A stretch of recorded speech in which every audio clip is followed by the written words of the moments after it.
So what have we been talking about so far in this class?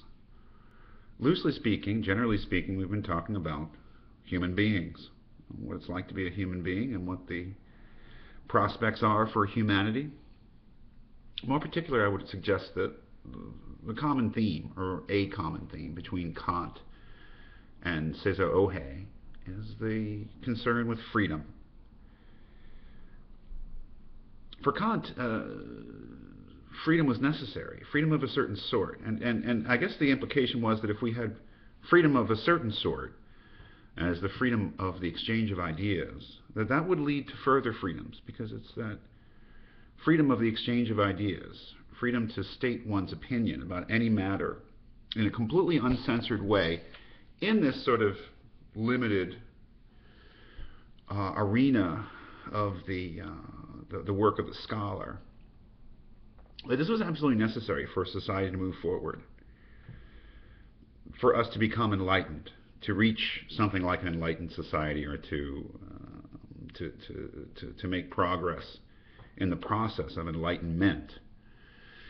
That is, if we could have the free exchange of ideas, then that would encourage us to experiment, to find out the truth in all matters, not just science, but religion and morality and politics. And that it gave us a chance, therefore, this freedom of the public use of reason, to reach what he called our destiny, which was enlightenment.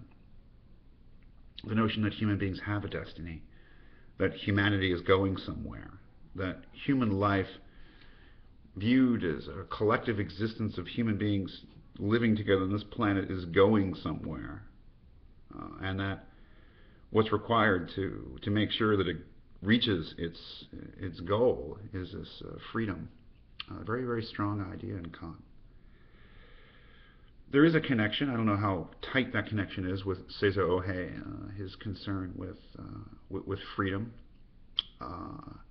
Human beings are, for Ohe, capable of a certain amount of freedom, not total freedom, but that they are capable of more freedom than your average animal, and this is probably because they are not merely biological beings, but they are cultural beings.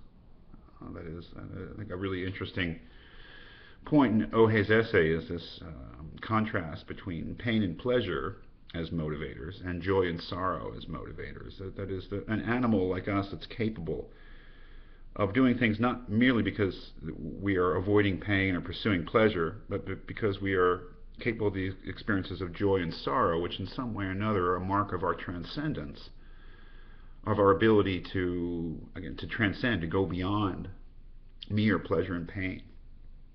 But as a culture enables human beings to greatly enlarge their sphere, their area of freedom.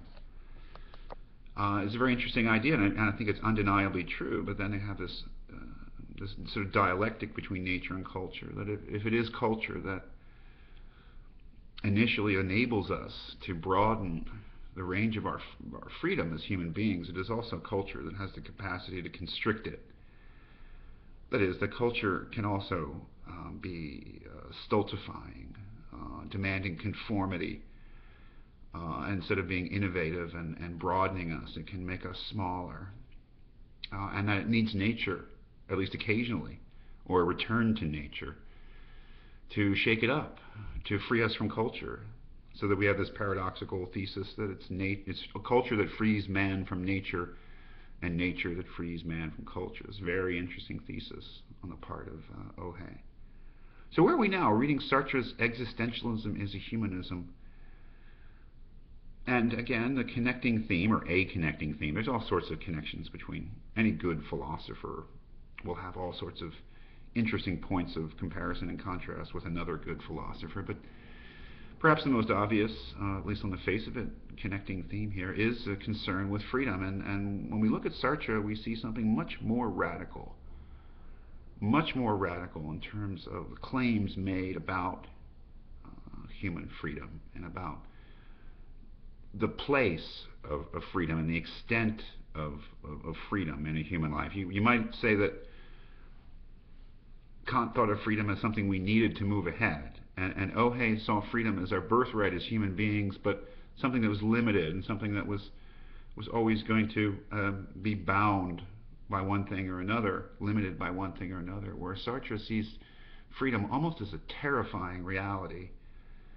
That is, our freedom, as we'll see from Sartre, is absolute. We are absolutely free, whether we know it or not.